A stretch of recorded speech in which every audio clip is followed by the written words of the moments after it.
¿Cómo te va, Camilo? Buen día, Muy bien, bienvenido. acá. Bien. Bueno, tal como se esperaba, ganó Bolsonaro las elecciones y tal como se esperaba, incluso las distancias se acortaron un poco también. Sí, ¿verdad? Es verdad. Y si bien hay la tentación de, algo de eso hicimos, en el marco de los resultados de la primera vuelta, la tentación de explicar legítimas, ¿no? Razones que provocaron el triunfo del militar. Lo cierto que también me parece que estamos dejando demasiado en el debe. Está bien que la cosa ni siquiera la rueda empezó a girar. ¿Cuáles son las cosas que uno podría suponer que podrían llegar a ocurrir, ¿no? Una vez instalado el nuevo gobierno. Algunas preguntas que me parece que sobre las cuales no tenemos mucha información. Desde la perspectiva parlamentaria, el Congreso brasileño, el nuevo presidente, el presidente electo, ¿cómo queda en cuanto a fortalezas y debilidades? Bueno, el Congreso brasileño le es un escenario bastante favorable para Bolsonaro. Y eso a mí me ha llamado profundamente la atención algunos comentarios de análisis, más de analistas internacionales que de politólogos.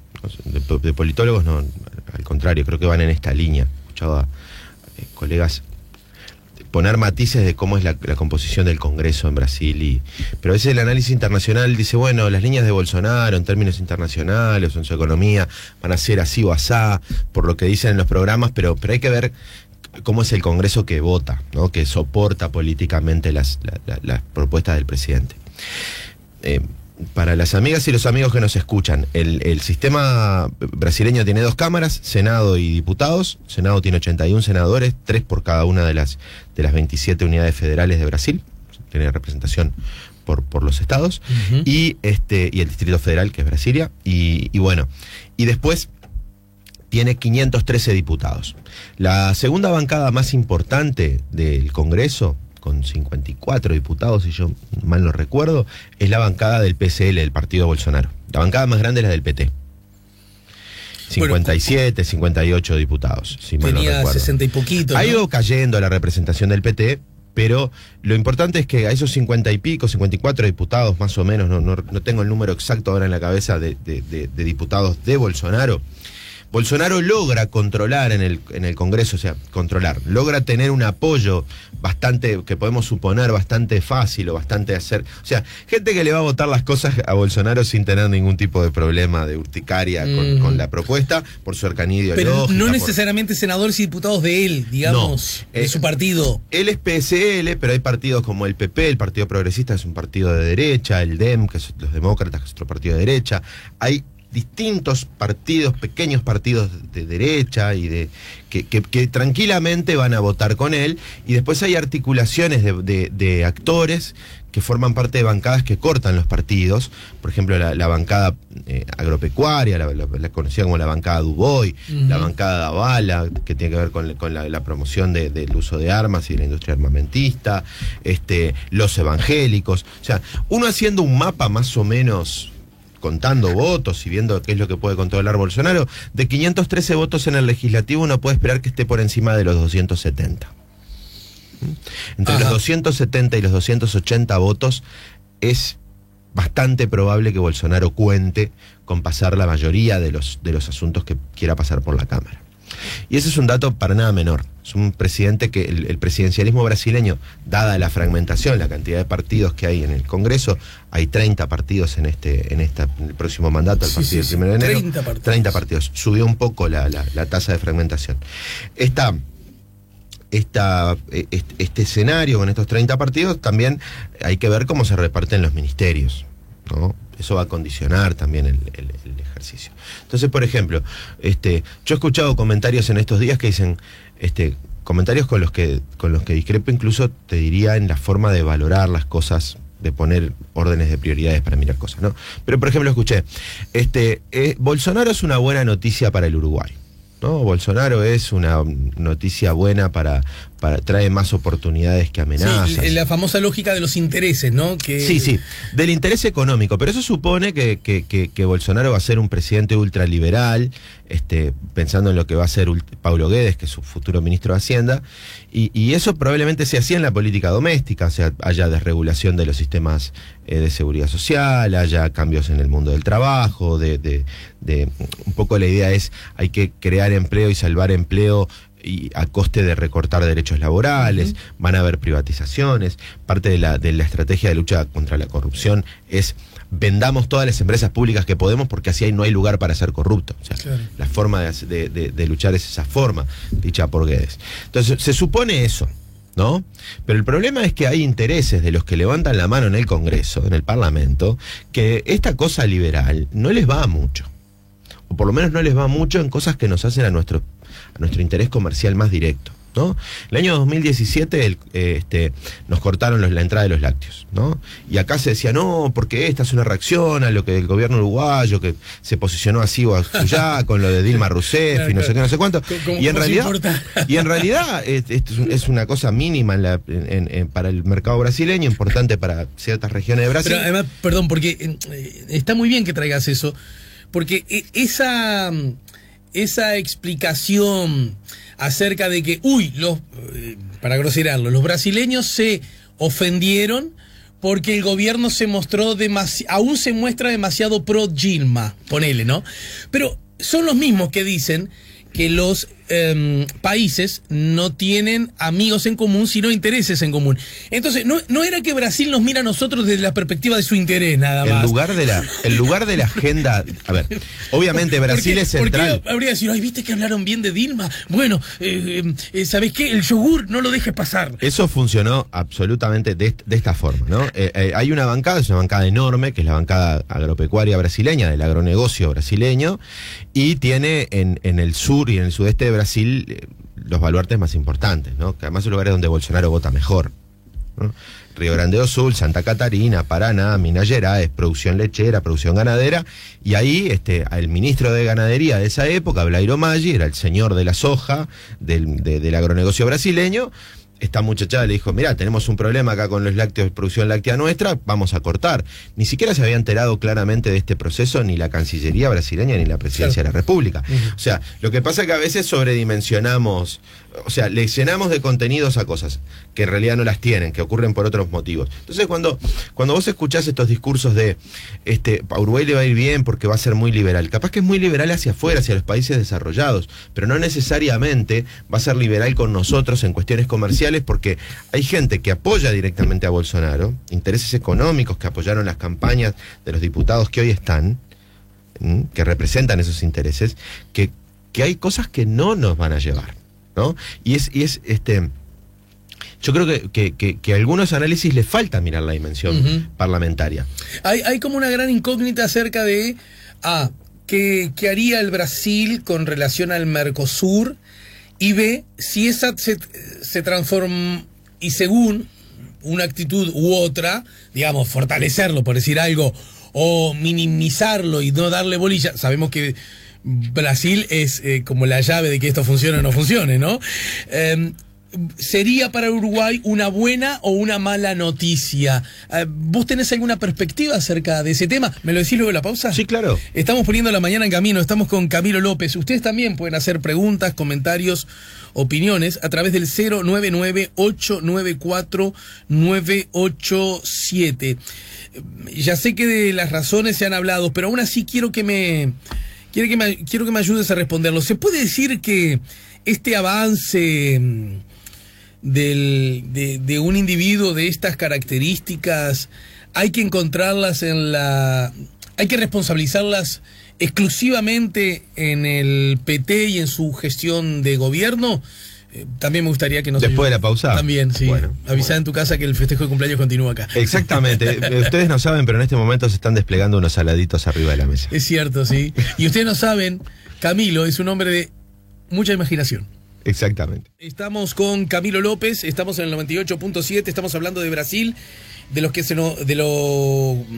viene, de lo que uno puede suponer, pero también estamos hablando de Brasil, Mercosur, y por lo tanto ahí entra en la foto obligado Uruguay, ¿no? Yo escuchaba más temprano, hay diciendo, pero ¿qué es esta política? ¿Qué es esta conducta? ¿Qué es esta obsesión por opinar sobre cada cosa que ocurre en el mundo, como si todo el mundo fuera igual para nosotros. Justamente, como no todo el mundo es igual para nosotros, Brasil importa más que Singapur o qué sé yo, Hungría, que va a tener elecciones no sabemos cuándo. Bueno, pero en general hay elecciones en Hungría y no nos preocupa mucho, ¿no? El problema de los magiares. En todo caso, ¿verdad?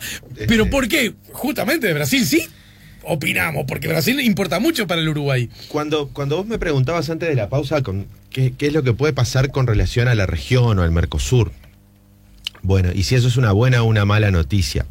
La primera cosa es que si ocurre lo que piensa, como te decía, uno puede pensar que hay como dos Bolsonaros, ¿no? O sea, nosotros en el Instituto de Ciencia Política con Gerardo Caetano y Carlos Luján hicimos un trabajo de recolección de información y análisis con unos colegas brasileños. Consultamos 64 profes de distintas universidades de Brasil y encontramos como la imagen de dos Bolsonaros, ¿no? Bolsonaro muy liberal, parecido a Paulo Guedes. O sea, ¿cómo ven a Bolsonaro en política exterior, no? Y había un grupo de gente que veía a Bolsonaro en esa clave, en la clave liberal, aperturista, ¿no? Flexibilizadora. Es un poco este discurso de Paulo Guedes: el Mercosur no importa, nos vamos a abrir bilateralmente hacia los países desarrollados, y esa es una acción posible. El tema es que también dentro del bolsonarismo están los nuevos patriotas, ¿no? Bolsonaro es una especie de Trump de los trópicos. Claro. ¿No? Y va a tener ministros militares, ministros importantes en pensar la política exterior. El general Heleno, ex comandante en jefe de las tropas en Haití, el jefe de la MINUSTAH, de la Misión de Naciones Unidas, va a ser su ministro de Defensa. Los temas de defensa están dentro de la agenda central de la política exterior. Entonces, yo creo que va a haber un tire y afloje de cuán liberal va a ser el gobierno en temas de política exterior y cuánto en términos nacional desarrollistas, cuánto resabio de nacional desarrollismo militar todavía tenga el gabinete. Porque, profe, ayúdeme a entender algunas cosas, incluso no que pasan en el Brasil, que están pasando en el mundo, ¿no? El ejemplo Trump quizás sea el más elocuente. Son políticos que uno en el espinel ideológico los ubica, por decirlo menos, del centro a la derecha. Y desde la perspectiva económica son más bien proteccionistas, ¿no es cierto? Es decir, como que recogen cierto discurso proteccionista en aras de otra vez recuperar el trabajo ese que le damos a los extranjeros, que vuelvan a las manos nuestras, etcétera, etcétera. Tiendo a pensar que uno podría esperar un gobierno más liberal en términos internos, con una proyección internacional liberalizante y aperturista de Brasil hacia los países desarrollados, pero siendo cuidadoso con estos intereses, como te decía, de los lecheros del sur, tener cuestiones proteccionistas más de las bases de apoyo del bolsonarismo. Entonces, cuando se dice que esto es una buena noticia o una oportunidad, yo tiendo a matizarlo bastante. Creo que es muy probable. No me imagino. El que toma mate es Camilo. Soy yo. No me queda claro que realmente tengamos un gobierno brasileño liberal, aperturista, ¿no?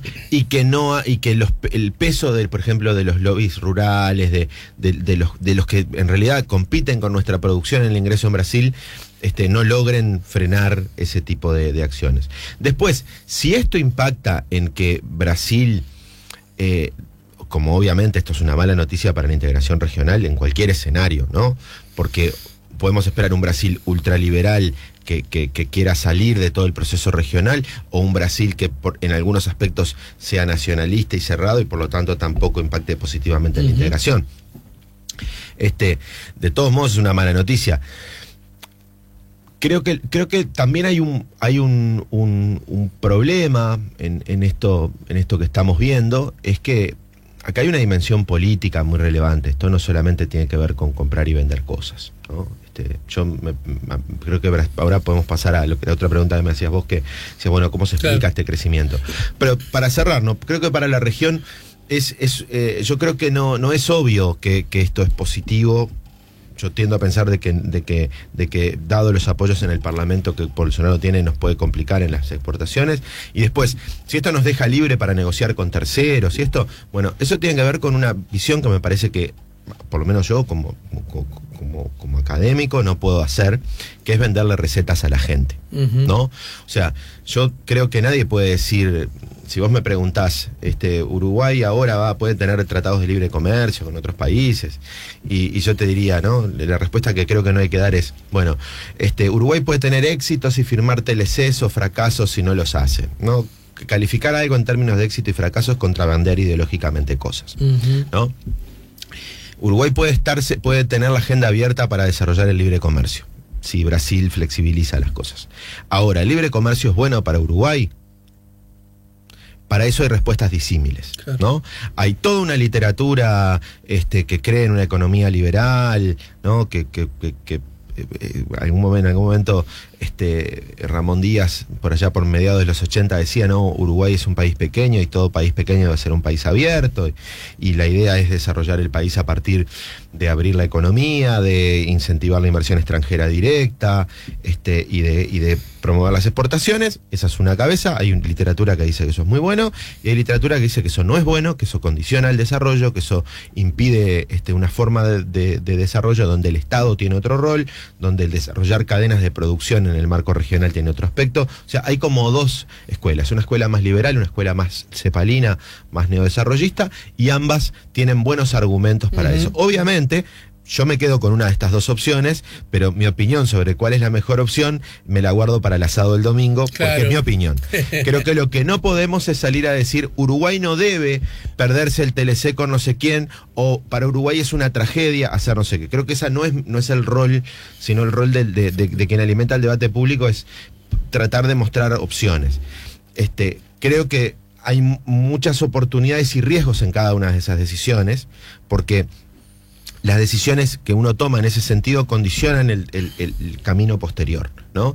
Y no es lo mismo todas las cosas. A veces uno escucha análisis que realmente vale la pena profundizarlos. No es lo mismo negociar cosas con países del norte desarrollado que negociar con China, porque, por ejemplo, aspectos vinculados a la propiedad intelectual se entienden y se discuten y se manejan diferente, ¿no? O sea, hay los contenidos de los acuerdos, lo que ocurre con ellos, el contexto político, y hay que pensar a largo plazo, ¿no? No se puede pensar en la cortita las cosas. Pero hay quienes ven en un Brasil alejándose de la región una oportunidad en clave liberal. Hay otros que ven esa oportunidad en clave liberalizante, de apertura, de conexión con terceros países por fuera del Mercosur. Hay quienes dicen, ojo, esto no es una oportunidad, sino es una gran amenaza, ¿no? El problema es que tenemos una discusión sobre la política de inserción económica internacional en Uruguay desde hace un tiempo bastante poco profunda, ¿no? Bastante camisetera. Terminamos discutiendo prácticamente en la idea de dos formas de discutir, donde unos son vendepatrias y los otros se arrogan a sí mismos el conocimiento experto y como diciendo, hay una forma correcta de hacer las cosas y los que no hacen esto en realidad lo que pasa es que no saben. Y justamente... ¿no? Es un problema en la calidad de la argumentación. Esa lógica camisetera que uno advierte, incluso que advierte con cierto desapego de las... institucionalidades, que a mí es donde ya me entra ese ruido, ¿no? Porque, a ver, cuando a Dilma la destituyeron, que la destituyeron, es cierto, conforme a la ley, a mí me resultaba muy agresivo que no se advirtiera que desde la perspectiva institucional, aunque fuera legal, evidenciaba fragilidades que nunca pueden ser vistas como una buena noticia. ¿Se entiende lo que digo? Aunque la que están sacando sea alguien que vos creés que por sacarla te va a dar 400 votos acá. me parecía un argumento a mí lo que me preocupa, pobre. A mí lo que me preocupa, en la misma clave que decís vos, es... Yo creo que hay que pensar, y está bueno esto de decir, bueno, ¿cómo queda Uruguay en términos económico-comerciales en la región? Yo creo que es una preocupación válida, ¿no? Pero hay que preocuparse por lo que está pasando en Brasil en términos de su democracia. Bien. ¿No? Eso es una de las cosas que para mí no es menor. O sea, yo antes de decir que para Uruguay puede ser una buena o una mala noticia en términos económicos, pienso que estamos frente a un presidente electo que saluda a la memoria del coronel Brillante Ustra una persona absolutamente despreciable que tenía como práctica llevar a los hijos a ver a sus madres en situaciones de post-tortura, ¿no? O sea, me parece que eso hay que decirlo. Claro. O sea, me parece que yo estoy muy preocupado y realmente, además tengo muchos amigos en Brasil, entonces, cosas, por ejemplo, que una diputada electa por Santa Catarina en este momento esté planteando, filmen a sus profesores y grábenlos y manden los datos, si se exceden en cuestiones ideológicas y empieza una especie de casa de brujas, ¿no? Donde, bueno, el Ministerio Público Federal ya reaccionó con eso, pero me preocupa eso, me preocupa la calidad de una democracia brasileña que no viene mal de Bolsonaro, que viene mal de antes, ¿no? Que tiene años en los que viene mal. Brasil es el país donde más activistas que luchan por derechos humanos mueren al año en el mundo, ¿no? O sea, es un problema. Este es un presidente que una de las cosas que propuso fue garantizar de forma a rajatabla la propiedad privada, y esto implica que el movimiento de trabajadores sin tierra, por ejemplo, sea catalogado como terrorista y de esa forma sea abordado por la justicia y por el aparato represivo del Estado. Entonces, cuando vos decís eso, está complicado, ¿no? Son masas de personas que se mueven sin tierra en algunos lugares de Brasil, con familias, con niños. No sé, me parece que es complicado. Y en ese contexto, entonces, bueno, mira, estoy citando como fuente ahora un artículo de Diario El País de España, bajo el título Bolsonaro, para que justo Ley de Murphy total, se me corrió el título. Bueno, ya Vos me hiciste una pregunta mientras la buscaste. Porque está vinculado con eso precisamente, que tiene que ver con que Bolsonaro de alguna manera recoge el apoyo de ricos. Acá lo tengo, mira. Elecciones en Brasil, Bolsonaro divide Brasil, arrasa en los municipios más ricos y blancos. La segunda vuelta confirma la fractura del electorado brasileño. El mapa de los 5.500 municipios es parte visible de una brecha que también es racial y económica. Y esto sumado a la pregunta que yo te había hecho. Bueno, ¿puede explicarse este avance de esta victoria electoral de Bolsonaro en las malas, decepcionantes gestiones de gobierno del PT? Yo igual le recuerdo a los ciudadanos, lo dije más temprano, me repito, le pido perdón a los oyentes de La Mañana en Camino, el PT hace 2 años y pico que no gobierna Brasil, ¿no es cierto? Sí, sí. Y las elecciones, también esto yo lo digo y escucho que sobre el asunto no se reflexiona tanto. La primera vuelta, por supuesto que no alcanzó el PT su objetivo, con su líder preso, ¿no? Pero está lejos de suponer que votó muy mal el PT. No, acá los que perdieron la elección en serio, fue la centro-derecha brasileña. La que fue estaba gobernando. Fue la derecha más liberal. Perdió el PSDB y perdió el PMDB. ¿Los que sacaron a Dilma, o no? Sí. Los que estaban gobernando. A ver, primera cosa que uno podría decir, si uno hace como esta es la mirada casi cínica del proceso, ¿no? Dice, bueno, ¿Qué mala opción, qué mala estrategia fue para la centroderecha brasileña sacar a Dilma Rousseff? ¿No? O sea, si hubieran dejado que el gobierno terminaba en términos de Niembro, Dilma venía derecho a chocar la Ferrari, ¿no? O sea, seguramente iba a funcionar mal, iban a haber más problemas en Brasil, el gobierno del PT iba a perder más credibilidad, iba a llegar más debilitado todavía a la elección, ¿no? Sin embargo, optaron por una salida de utilizar un proceso institucional para sacar a la presidenta, teniendo después el efecto de cambiar el sentido de las políticas públicas. O sea, la gente votó A y después en el gobierno que queda en lugar del de la presidenta Rousseff se hace B. Permítame agregar que además sin el objetivo de lo esperado, porque el Brasil, desde que agarró la centro-derecha al gobierno, sacando a Dilma, ni bajó el número de pobres, ni aumentó su economía en su crecimiento económico. Y algunas de las reformas que quiso pasar no las pudo pasar el presidente. Fue el presidente más exitoso en términos de la cantidad de leyes que quiso pasar y las cosas. Es el gobierno el de gobierno Temer es de los gobiernos que en términos de funcionamiento funcan bárbaro. Y acá hay un dato maravilloso. Si uno toma 20 ministerios en Brasil claves, 16 de esos 20 están en manos de tipos que si no estuvieran en el ministerio estarían presos. Eso te explica la dinámica de funcionamiento brasileña y cómo es un gobierno, el de Temer, ideológicamente cercano, que tramita rápidamente las cosas. El problema es que la centro-derecha brasileña, Jorge Luis Borges tiene un cuento maravilloso que es el Golem, ¿no? Que cuenta la construcción de un monstruo, ¿no? Dice, Judá León se dio permutaciones, y allá construyó un bicho. Cuando empezaron las protestas contra Dilma Rousseff, alrededor de la Copa del Mundo y de ahí en adelante, salían a la calle en la Avenida Paulista los votantes del PCDB, del PMDB, salía la centroderecha, esa centroderecha chic paulista, que gana 7 salarios mínimos promedio, que es educada, que es universitaria, que salía con su empleada doméstica que le llevara el carrito con su hijo mientras iba a protestar, todo ese tipo de cosas. Eso no es un chiste, eso pueden ver fotos de eso. El asunto es que junto a esa centroderecha liberal, habían gentes de derecha conservadora que saludaban y recordaban a los héroes del golpe de Estado de 1964, que hoy quiere constituirse como movilización y no golpe de Estado en el discurso oficial. Eso lo dijo uno de los jueces de la Suprema Corte.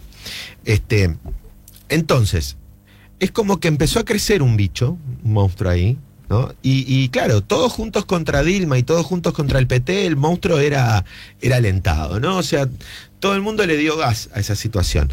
Bajo la hipótesis de, llegado el momento, ¿no?, el establishment político, la centroderecha racional, va a lograr liderar esto con el apoyo de los medios de comunicación que van a ser favorables a un discurso más moderado, ¿no? Y Bolsonaro rompe con esto, patea al establishment, se comunica por otros canales, consigue una alianza fortísima, Globo se transforma en comunista, Bella se transforma en comunista, The Economist se transforma en comunista, y Bolsonaro se alía con los medios de comunicación informales, pero también usa los medios informales, pero tiene Red Record, que es la segunda emisora de televisión más importante de Brasil, que pertenece a Edir Macedo, el obispo principal de la Iglesia Universal del Reino de Dios, y tiene un canal de comunicación que llega a todos los brasileños.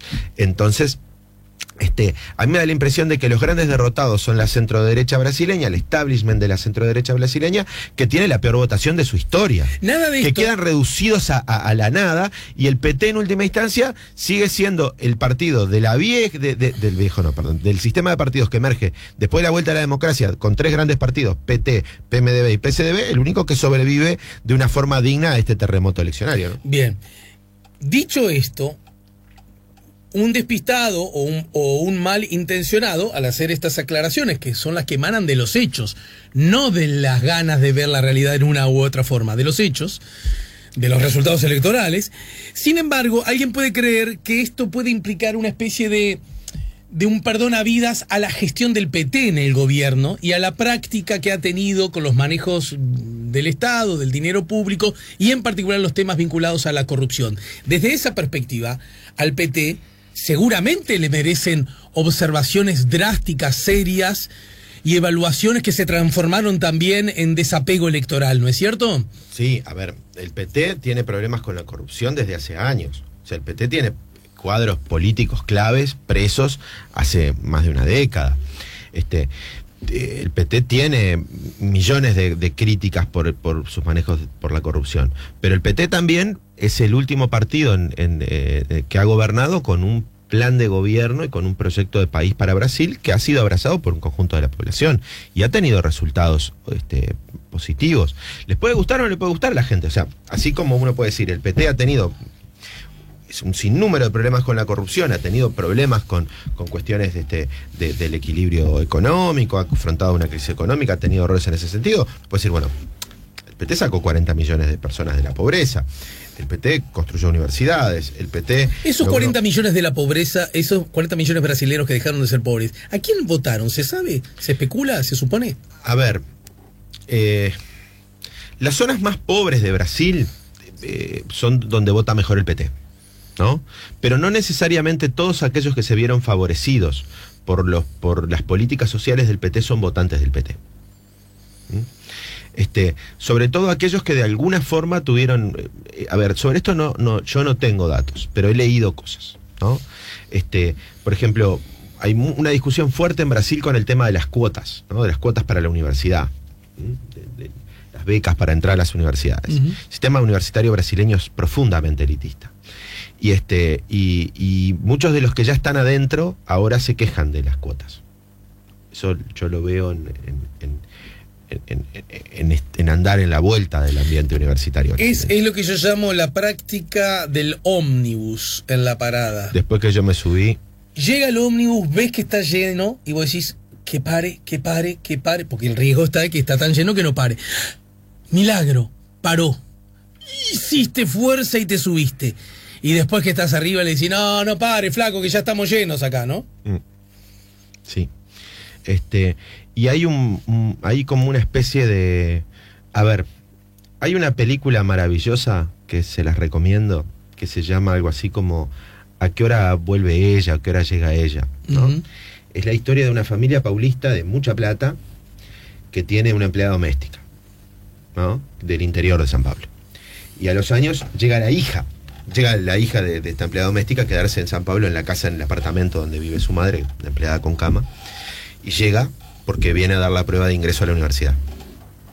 Y la familia la acoge con mucho placer, porque llega la hija de una persona que vive en la casa, ¿no? Y esa noción de, esta es la señora que nos ayuda con, ¿no?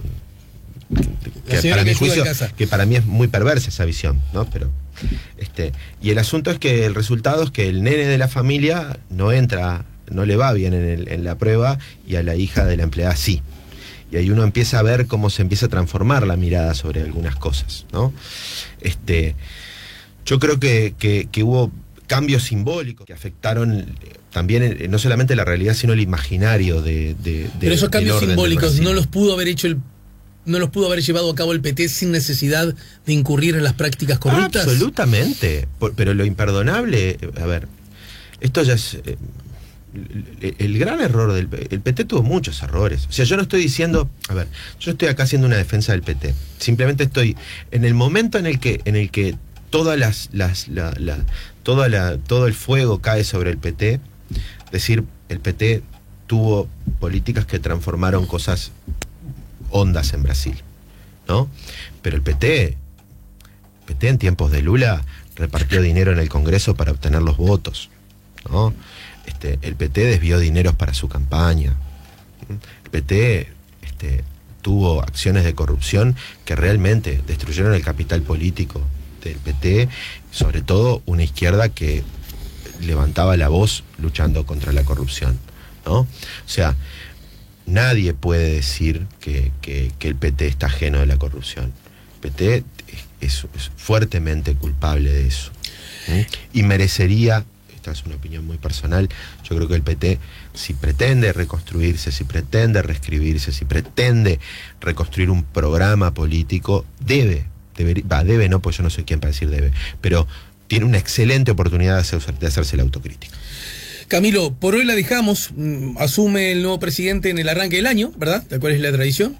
1 de enero. Y seguramente de ahí en más vamos a tener arriba de la mesa nuevos y más claros elementos para seguir analizando esto, que no por cercanía, no por intereses. Yo acá tengo diferencias con algunos de los que hablan que a Uruguay le tiene que importar las cosas en cuanto a su economía o en cuanto a sus intereses.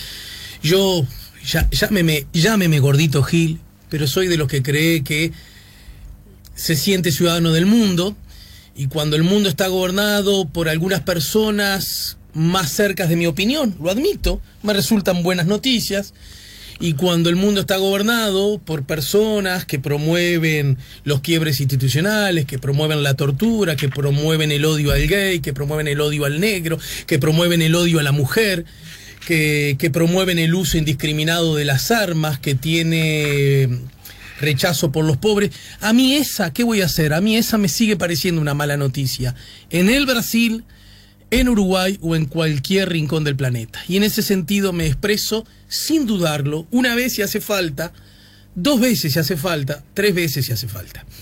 Y bueno, pero la institucionalidad es la que hay que respetar, justamente nosotros somos los que la respetamos. Este hombre ganó por derecha, en todo sentido, y va a llegar al gobierno de Brasil y habrá que estar expectantes a eso. Esperemos que no se transforme en sus acciones de gobierno en fragilizadoras de una democracia que ya tiene sus problemas de hace tiempo, ¿no? Gracias, Camilo. Y otra vez feliz cumpleaños. ¿Cuántos cumpliste, Cami? ¿Se dice o no? Todavía no. Bueno, no se dice 38. ¡Ay, gurí! Pero muchacho, 38. tengo edad para ser tu padre. Bueno, exageré. Para ser el tío joven. El tío joven, ahí está. Si buscas un portón automático para tu casa o para la oficina, asegúrate que sea fuerte, que sea seguro, que sea práctico, que sea un SEA. Porque solo un portón SEA te asegura el mayor respaldo técnico, un service propio en todo el país y la garantía de todos sus productos. Ingresa en seaportones.uy o llama al 2601-2611. Si vas a elegir un portón, que sea un SEA.